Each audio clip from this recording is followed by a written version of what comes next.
Baik, bismillahirrahmanirrahim. Assalamualaikum warahmatullahi wabarakatuh. Waalaikumsalam warahmatullahi Waalaikumsalam wabarakatuh. warahmatullahi wabarakatuh. Kami dari kelompok 1 akan berdiskusi tentang masalah tugas kasus yang diberikan dari dosen, di mana tugas kasus itu terdapat pada buku SIA edisi 13 oleh Marshall B. Romney pada halaman 258, di mana permasalahannya itu untuk kelompok kami, kelompok 1, diberikan tugas yaitu pada bagian 71. Sebelum itu, kami akan memperkenalkan beberapa anggota kelompok 1, diantaranya yang pertama saya selaku moderator Said Saleh, yang kedua Indriani Fitri Razak, yang ketiga Liadi Atisha Lestari, yang keempat Nurul Adriana, yang kelima Rifka Azohra, yang keenam Frisiska, dan yang terakhir Sulmiati Abbas. Baik, untuk mempersingkat dan menghemat waktu, saya persilahkan kepada Nurul Adriana untuk membacakan kasus serta solusi kasus tersebut. Baik, terima kasih banyak atas kesempatan yang telah diberikan. Jadi untuk kejadian yang terjadi pada bagian A, yaitu Anda bertemu dengan komite audit GOGO yang terdiri atas kontrolir, bendahara, wakil presiden keuangan, dan direktur anggaran. Solusinya menurut saya, semua anggota komite audit harus menjadi anggota direksi. Mereka juga harus independen dari perusahaan.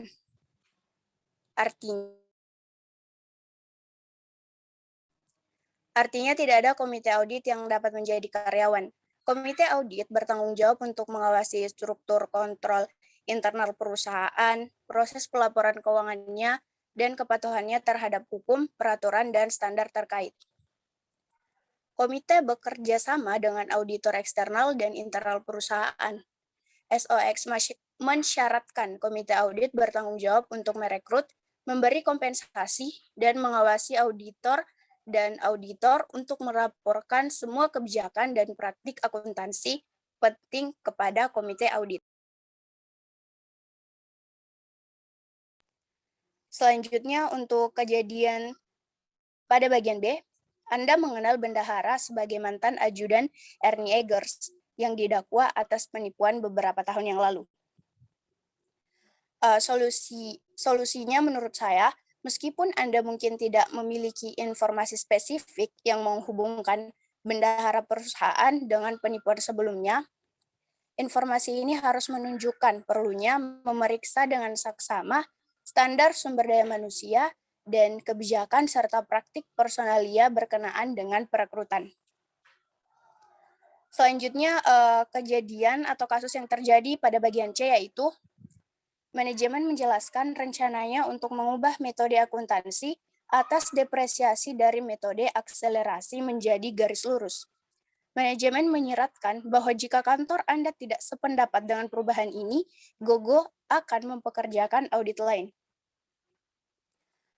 Solusinya menurut saya, perusahaan harus memiliki alasan yang logis dan dapat dipertahankan untuk mengubah metode akuntansi, selain hanya untuk meningkatkan laba bersih dan harga saham. Perusahaan mungkin bersedia berusaha keras untuk mendapatkan jalannya sendiri sehubungan dengan masalah pelaporan keuangan yang penting.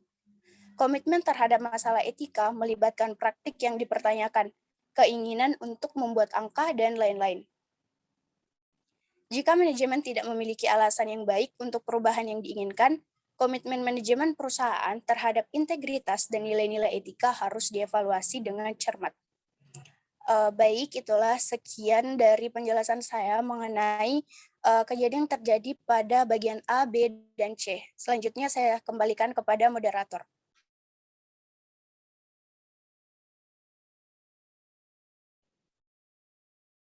Baik, itulah pembacaan kasus bagian kasus A, B, dan C yang telah dibacakan oleh Saudari Nurul Adriana. Baik, selanjutnya saya persilahkan kepada Indriani Fitria Razak untuk membacakan kasus D dan E.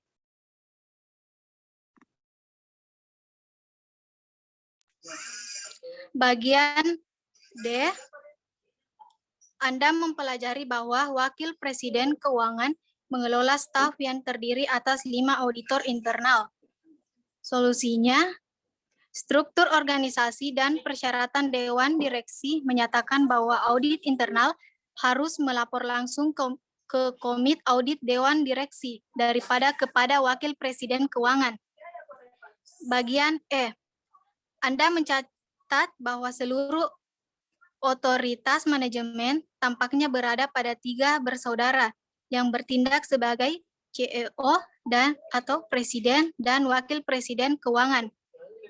Solusinya, penting untuk mengevaluasi dengan cermat situasi ini untuk menentukan apakah memang ada kelemahan dan pengendalian internal.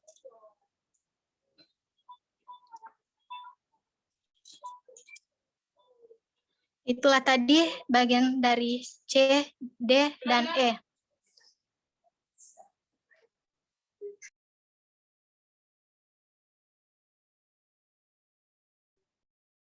Baik, itulah pembacaan tadi bagian kasus D dan E. Baik, saya persilahkan kepada Lady Atisa Lestari untuk membacakan kasus F dan G. Terima kasih kepada moderator atas waktunya. Selanjutnya, kejadian bagian F.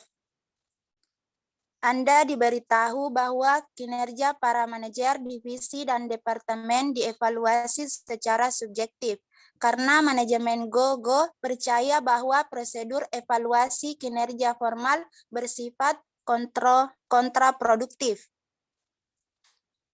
Solusinya yaitu menurut saya penting untuk mengevaluasi dengan cermat situasi ini untuk menentukan apakah memang ada kelemahan pengendalian internal. Selanjutnya kejadian pada bagian G. Anda mempelajari bahwa perusahaan telah melaporkan peningkatan dalam pendapatan per saham untuk 25 kuartal. Namun pendapatan selama kuartal terakhir mendatar dan bisa jadi menurun. Menurut saya solusinya yaitu karena banyak penipuan telah dilakukan untuk menopang pendapatan. Penipuan bendera merah yang signifikan ini harus diselidiki. Saya kembalikan kepada moderator.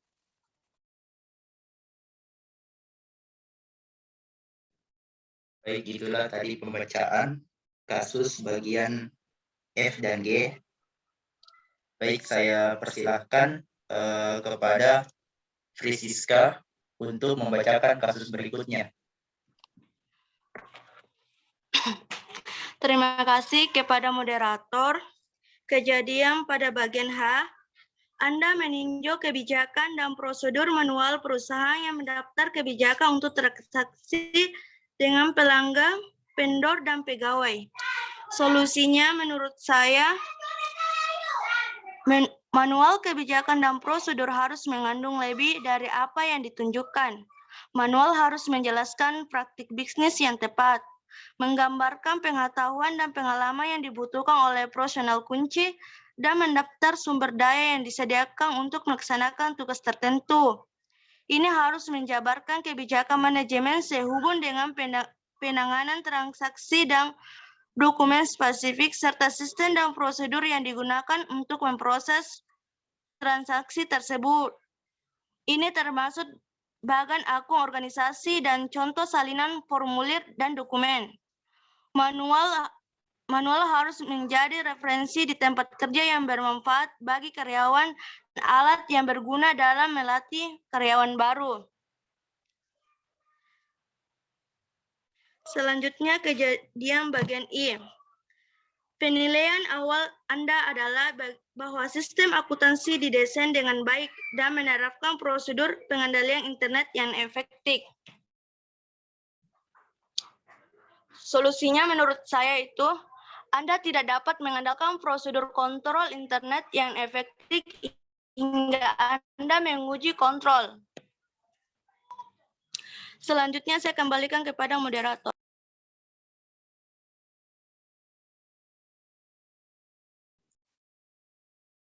Itulah tadi pembacaan kasus pada bagian H dan I. Baik, saya persilahkan kepada Saudari Rifka Zahra untuk membacakan kasus berikutnya, yaitu kasus J, K, dan L. Baik, terima kasih atas waktu yang telah diberikan. Adapun kasus pada bagian J, yaitu beberapa pegawai mengeluhkan bahwa beberapa manajer terkadang bertentangan dengan instruksi manajer lain terkait prosedur keamanan data yang tepat.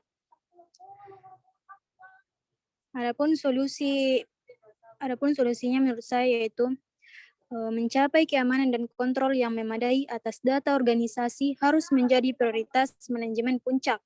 Struktur organisasi perusahaan menetapkan garis wewenang, tanggung jawab, dan pelaporannya serta menyediakan kerangka kerja keseluruhan untuk mengendalikan dan memantau operasinya.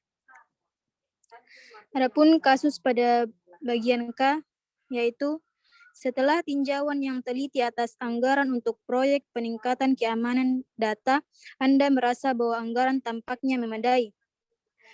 Menurut saya, pada bagian K ini, item ini tampaknya bukan menjadi suatu masalah. Ulasan yang cermat menunjukkan bahwa perusahaan tampaknya mengalokasikan dolar anggaran yang cukup untuk memadai proyek peningkatan keamanan data. Jadi pada bagian K ini menurut saya bukan menjadi suatu masalah. Adapun kasus pada bagian L, yaitu proses firewall jaringan yang meningkat menunjukkan jadwal implementasi yang sangat agresif. Manajer TI menyebutkan bahwa meskipun ia menggerakkan semua personel pada proyek untuk 5 minggu ke depan, dia masih belum dapat menyelesaikan proyek dengan tepat waktu. Manajer telah mengatakan ini kepada manajemen perusahaan yang tampaknya tidak ingin memodifikasi jadwal. Adapun solusi pada bagian L ini menurut saya itu filosofi manajemen dan gaya operasi harus dievaluasi dengan cermat. Apakah manajemen mengambil risiko bisnis yang tidak semestinya untuk mencapai tujuannya? Apakah manajemen menekan karyawan untuk mencapai hasil yang diinginkan terlepas dari metode yang digunakan untuk mencapainya? Saya kira sekian, saya kembalikan ke moderator.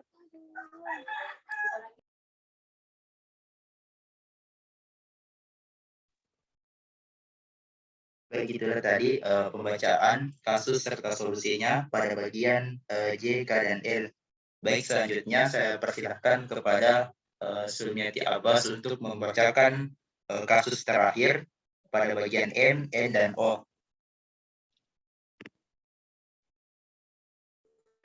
Baik, terima kasih kepada moderator. Jadi langsung saja untuk kasus bagian M, beberapa pegawai baru memiliki masalah penyelesaian tugas mereka dan tampaknya tidak tahu siapa yang dapat dimintai pertolongan.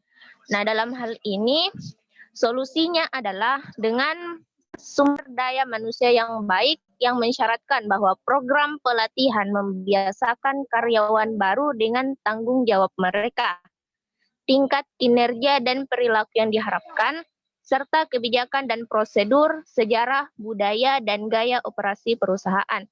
Pelatihan yang sedang berlangsung itu diperlukan untuk membantu karyawan mengatasi tantangan baru, tetap terdepan dalam persaingan, beradaptasi dengan perubahan teknologi, dan menangani secara efektif dengan lingkungan yang berkembang.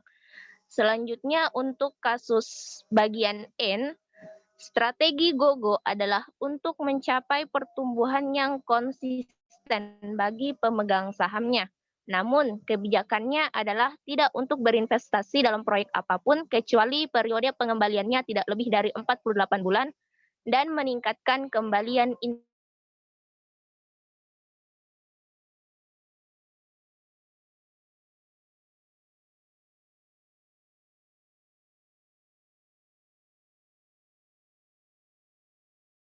internal yang melebihi biaya kapital. Selera resiko GoGo justru semakin agresif tanpa penganggaran modal yang kuat. Masalah. Kemudian untuk kasus terakhir, Anda mengamati bahwa agen pembelian mengenakan pakaian dan perlengkapan lainnya yang menunjukkan itu dari vendor besar. Manajer departemen pembelian dengan bangga memajang sebuah foto dirinya yang memegang seekor ikan besar di sebuah dek kapal pemancingan mewah yang memiliki logo sebuah vendor gogo yang besar tergambarkan pada ruang kemudinya. Dalam hal ini solusinya adalah bagian dari filosofi manajemen dan gaya operasi harus menjadi penciptaan budaya organisasi yang menekankan integritas dan komitmen terhadap nilai-nilai dan kompetensi etika. Dalam melakukan itu, manajemen harus mengembangkan standar sumber daya manusia yang jelas dan kebijakan yang secara eksplisit menggambarkan perilaku jujur dan tidak jujur, seringkali dalam bentuk kode etik tertulis dan mengkomunikasikannya kepada masyarakat. Jadi itu tadi 3 kasus terakhir yang saya bacakan. Saya kembalikan kepada moderator.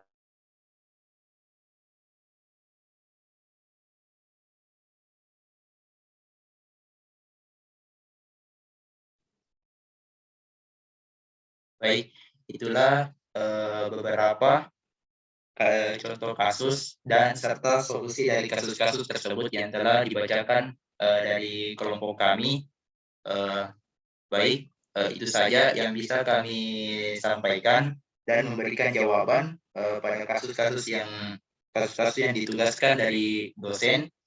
Baik, lebih dan kurangnya mohon dimaafkan. Wabillahi taufiq wal hidayah. Wassalamualaikum warahmatullahi wabarakatuh. Waalaikumsalam warahmatullahi wabarakatuh.